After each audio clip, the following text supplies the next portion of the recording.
Vous devez déjà en faire l'expérience, quand on porte un projet, on est amené à le présenter plusieurs fois par jour à des amis, à des collègues, dans l'ascenseur ou la machine à café.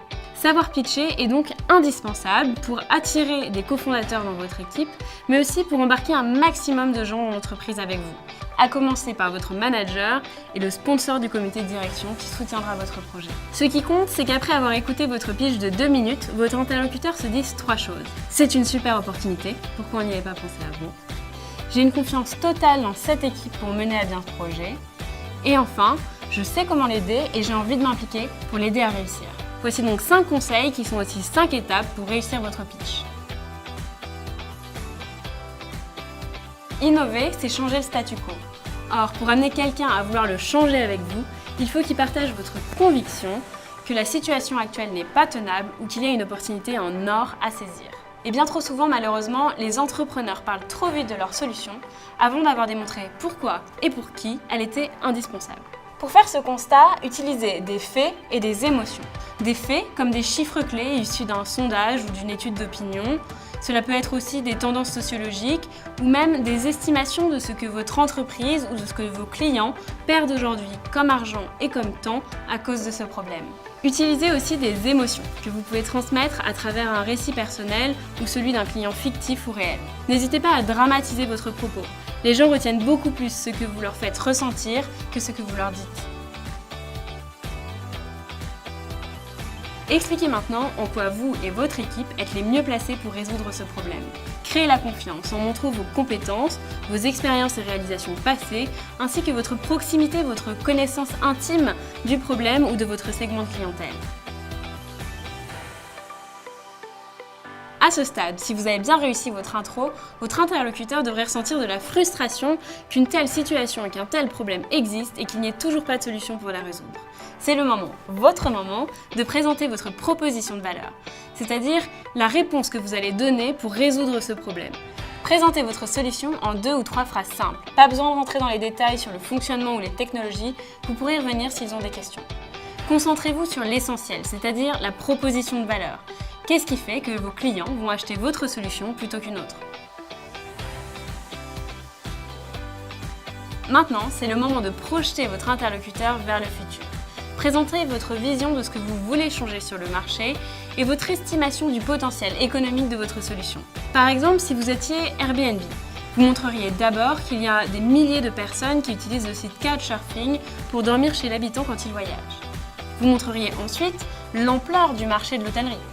Et vous prouveriez enfin que vous avez l'ambition de capter un pourcentage significatif de ce marché grâce à votre offre innovante. Pour être concret, utilisez un objectif SMART, c'est-à-dire un objectif qui est spécifique, mesurable, ambitieux mais réaliste et temporairement délimité. Avant de conclure, vous devez faire comprendre à votre interlocuteur comment il peut vous aider. Vous pouvez lui expliquer comment vous avez prévu d'atteindre votre ambition et ce dont vous avez besoin maintenant pour réussir. Puis, ensuite, vous lui formulez une demande claire. S'il est dirigeant, vous pouvez lui demander de sponsoriser votre start-up ou de vous mettre en relation avec un sponsor potentiel. Si c'est un collaborateur, vous pouvez lui proposer de rejoindre votre équipe en tant que cofondateur, de contribuer ponctuellement en vous aidant 1 heure par semaine sur une question technique, ou bien même de vous mettre en relation avec des clients qui pourraient tester votre solution. Une fois que vous avez exprimé votre besoin, prenez votre courage à 2 mains et laissez un silence.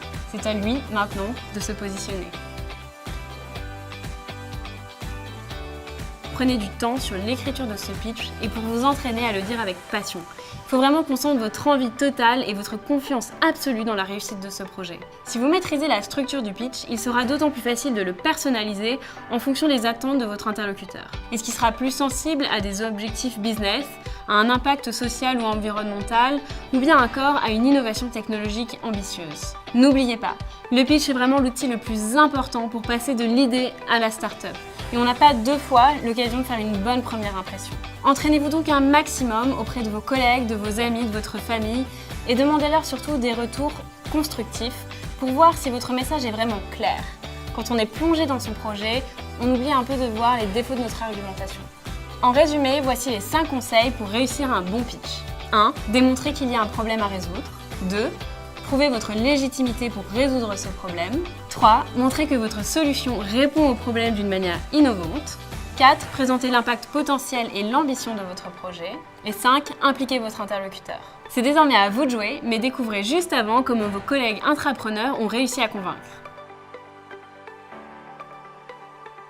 Je crois qu'on a dû faire une 60aine de pitchs en interne sur le projet, sur le concept, en expliquant comment ça fonctionnait, d'où il venait ce projet, pourquoi on y croyait. Pour convaincre en interne, il faut vraiment deux choses, le fond et la forme. Sur la forme, nous on a été coachés et c'est hyper important d'être très percutant dans ce qu'on dit et dans la manière dont on l'amène. Sur le fond, nous on avait fait beaucoup de tests analytiques et le fait d'avoir des datas, des chiffres pour montrer et argumenter ce qu'on a fait, ça convainc les dirigeants hyper facilement. Pour réussir notre pitch, ce qui a été déterminant, c'est de nous faire confiance, de faire confiance à nos utilisateurs pour construire une vision qui leur ressemblait et pouvoir apporter cette vision, embarquer tout le monde dans notre projet plutôt que de chercher à deviner ce qu'attendent les gens en face de nous lors du pitch. Pour moi, ce qui compte dans un pitch, quelque part, c'est arriver à rendre la personne en face un peu jalouse et qu'elle ait vraiment envie soit de s'impliquer dans le projet, soit de travailler avec nous, mais en tout cas de le faire avancer quoi qu'il arrive.